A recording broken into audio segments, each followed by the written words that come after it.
physics and maths, the concept is clear. Only problem in the solving part, question solving part. Question solving. Okay, Yes. so are you practicing enough? Yes, sir. Okay, okay, great. Uh, okay, and any difficulty in chemistry? No, sir. Not till now. Okay, are you solving questions in there in Yes, sir. chemistry? Pause from pausing and then solving from the video itself and from the fingertip. Okay, fingertips. Okay. If you want some more questions regarding this chapter, then please ask. I will deliver it to you in the Yes, PDF format. Okay. So, and the more you practice, the more you get in touch with these kind of things. Okay. Uh, yes, sir. okay. So, till lecture number 11th, you have 11. watched, right? So, Yes, sir. mm, okay. Hmm. So, are you clear with what we were doing in the discussion that you have asked me?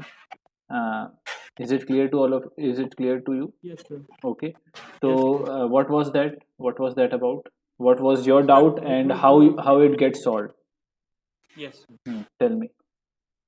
Sir, and the doubt was I was having that why we are taking that from the when we the electron is passing from the second orbit to the first orbit, it has a why it is called n minus one wavelength or something like that. Then I was Second orbit or nth orbit? second orbit to once. Why we are calling that n minus one wavelength or something like that? Then I was figuring it out that we are coming from the infinite from the series limit to the first limit. That is what n minus one. It is the name of the gap between these two. Hmm. That's we were having problem. So, is it solved now? Yes, sir. So, can you tell what conclusion you made and how it got solved? It mean doubt was how we are saying n minus one or not nth orbit. Mm-hmm. Then I was figuring that out. Then it said that the the total number of orbits and the gap is almost minus one because of the gap between these two. Then I figured out if it is the nth orbit, then it's come from n minus one, n minus two, and that is the path that it's follow. Hmm. The analogy that I have given, the steps that we used to skip while going down. Okay, Yes, sir. so It's is it clear. relatable? Is it relatable? Yes, sir. Okay, Yes, sir. okay. So that So example made me clear this doubt. okay, always remember that the uh, jump, every jump is different. Every jump is Yes, different. sir. We have solved few questions where Yes, sir. we have seen that how many different spectral lines are possible. If you remember, how many hydrogen atoms are needed. Remember that Yes, sir. question? Needed for 10 spectral lines. Yes, for 10 spectral lines, for 10 different spectral lines, Yes, right? sir. 10 different. So in that way, in that case, what we have discussed and how we came to the conclusion that every jump uh, is actually related to different wavelength, different frequency. Okay, Yes. okay. So are you clear that how we used to see some colors in an object? For Sir, example, can you? if something is red, then why it is red? So because the electrons emit light, because the electrons get excited and then transferred to the more to the excited state or the more orbits, and then it's when it's unstable and Hmm. then it loses energy or in Hmm. form of light, it emits light, and that is what we see. Hmm. Correct. Okay. So, what is the difference between emission spectrum and absorption spectrum? So in emission spectrum, the light emitted on the on the prism is given by the light is the light the electron emits while it's going to its ground state or the stable state, Hmm. and it is formed on the and it the light traveling from the prism, it forms on a dark Correct. photographic plate, Hmm. and it forms dark lines Hmm. dark lines. Uh, and during an absorption spectrum, we transmitted light or incident various lights of different wavelengths to atomic hydrogen sample, Mm-hmm. uh, in which some got absorbed and some did not. Hmm. And after passing through this prism, they fall on a bright photographic plate Hmm. and form white lines or bright lines. Sorry, dark dark lines. Yes, Correct. I have mixed up. So, what is the difference between the continuous spectrum and um, discrete spectrum? In continuous spectrum, we see all the bands of light that is formed. It is the same example when a rainbow is formed or when a white light is incident on a prism, then it gives 7 bands of colors. Uh, while in discontinuous spectrum or in discontinuous spectrum, they form gaps or there are gaps between the lines. Like in dark lines, they there is a gap between each of the lines that is formed. Okay. Okay. Now tell me what in which spectral or which series we will observe the visible range of what we can say spectral lines. So from 4,000 Armstrong to 7,500 Armstrong. Okay. This is the visible. No, I was actually asking from which at which state or which orbit the electron should jump.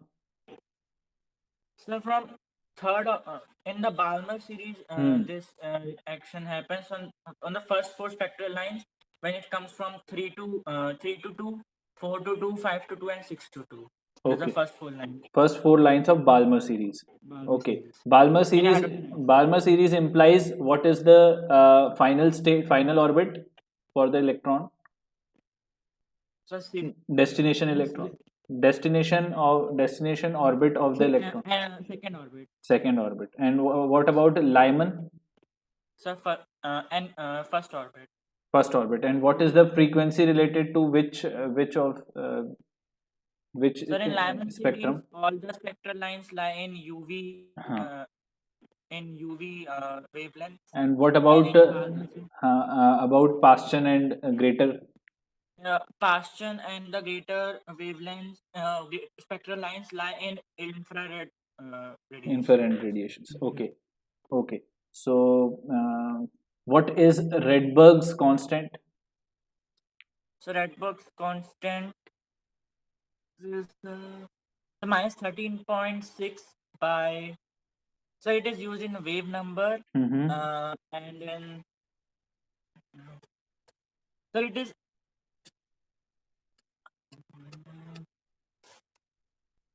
So minus 13.6. नहीं 1.09677 1.09677. Centimeter inversely centimeters. Mm-hmm. Okay, so remember that 1 point. And what is the formula? Rydberg's formula, wave So number wala formula.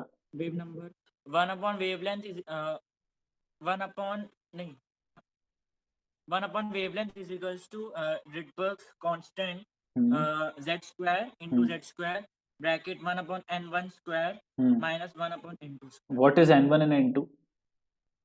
Is the orbit number. Means Orbit number, and in like in Lyman series, n1 is equals to 1 and Balmer n1 is equals to 2. And the n2 is the from which orbit the electron is coming to the initial one. Initial and final one will be n1, right? N1 is always going to be smaller one. Yes. N2 is greater. Okay, great. Good. That is Rydberg's and wave number. It shows wave number. Okay. So we are done with this. So what is de Broglie's formula? De Broglie's wavelength. Lambda is equals to h upon mv. H upon mv. Correct. And it is also written that like lambda is equals when we substitute kinetic energy in the formula, we can also write lambda is equals to h upon root 2m kinetic energy. Correct. Very good. And in terms of volt? In terms of volt, yes. In terms of volt, lambda is equals to root 150 upon volt Hmm. electron. Hmm. The Electron volt. Oh. Angstrom. Good. Okay, and what is the importance of de Broglie's hypothesis?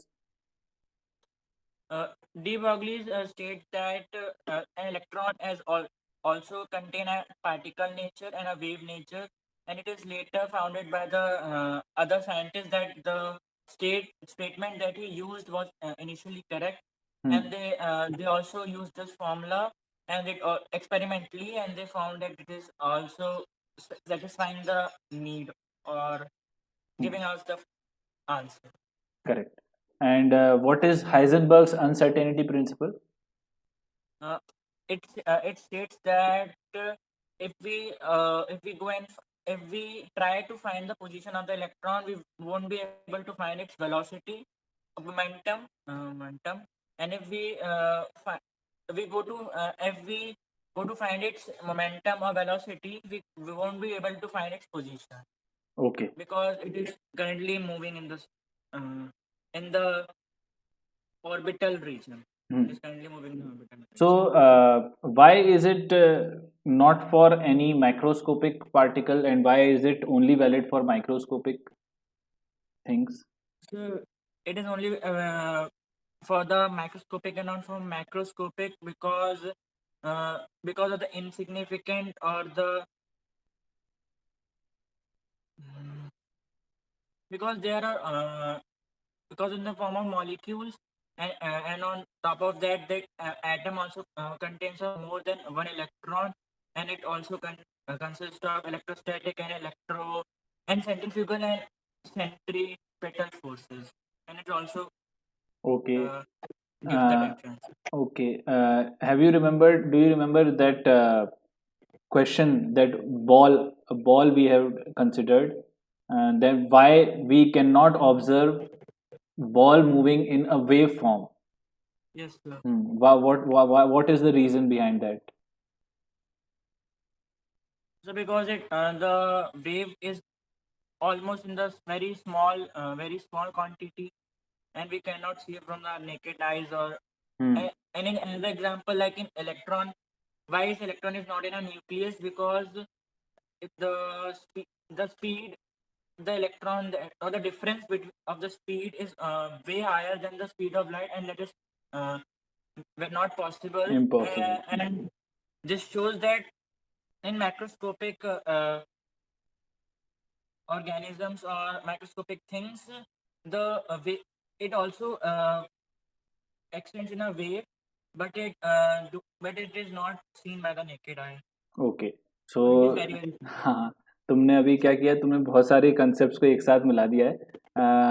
तुमने जो मैं पूछ रहा हूँ, मैं ये पूछ रहा था कि अपन जैसे अपन अपने अंदर क्यों नहीं है वेव नेचर। इसका रीज़न ये है क्योंकि जो उसकी एरर है वो बहुत ही कम आती है, it is very less error. ठीक है, मतलब अपन माइक्रोस्कोपिक पार्टिकल के लिए वेलोसिटी और पोजीशन सेम टाइम पर डिटरमाइन किया जा सकता है ना, क्योंकि what is the formula of Heisenberg's uncertainty principle? So this delta x into delta momentum is greater or equal to h upon 4 pi. 4 pi, correct. तो ये जो डेल्टा एक्स है और डेल्टा पी है, this is nothing but the error, right? तो ये error उसमें बहुत ही कम आ जाती है, किसमें? अपने माइक्रोस्कोपिक पार्टिकल के लिए। ठीक है, तो तुम वो क्वेश्चन रिपीट करके देखना। वो क्वेश्चन मतलब जब तुमने नोट्स बनाए होंगे तो उसमें तुम्हें दिखेगा कि वो जो क्वेश्चन था उसमें अपन ने ये डिस्कस किया था कि उसका जो एरर थी वो बहुत ही कम आ रही थी। That means we are quite precise in those things. ठीक है, हम काफ़ी एक्यूरेटली पता कर सकते हैं माइक्रोस्कोपिक पार्टिकल्स के लिए। ठीक है, तो इस वजह से वो उसके लिए वैलिड नहीं होता। ओके, सो ठीक है ये। अच्छा, do you remember Schrodinger's wave equation? Yes, sir. So delta square psi upon delta x square plus delta square psi upon delta y square plus delta square y phi upon delta z square plus 8 pi नहीं, 8 pi h upon नहीं 8 8 pi r 8 pi h bracket e minus v is equals to 0. Into Sai भी होता है वो, एक into Sai का factor आता है, ठीक है, okay, nothing to worry about it. मैंने ऐसे पूछ लिया। तो मुझे बताओ कि फाइनली जो क्वांटम मॉडल आता है एटम का, जो अभी चल रहा है, वो कैसा है? How is it like? Sir अभी देखा नहीं। वो देखा तो किसी ने भी नहीं। नहीं मतलब पहले बोहर मॉडल था, तो बोहर मॉडल ने कहा था कि गोल गोल गोल गोल घूम रहा है वो, है ना। सो फिर बाद में हाइजेनबर्ग के बाद एक कंसेप्ट आया था कि अब ऑर्बिट ऑर्बिट जैसी कोई चीज नहीं होती, ऑर्बिटल होता है। हाँ, तो वो ऑर्बिटल क्या होता है? What is orbital? What do you mean by orbital? So it is a region around the nucleus in which the electron is suspected, or probability that electron is being positioned here in this region. Correct. This region. Correct. And it's not 100% probability, it is between 90 to 95. Correct. Correct. Okay. That's all, I guess. There's nothing more than 11th lecture, is it? Yes. No, sir. Okay. Okay, so go ahead, you are going good, and बस मेरे को notes send करते रहो, है ना, और questions कर देना, क्वेश्चंस करते रहो। कोई और क्वेश्चंस चाहिए हो तो मुझे बताओ, ठीक है? Yes. ठीक है Rishi, thank you, bye bye. Thank you, sir.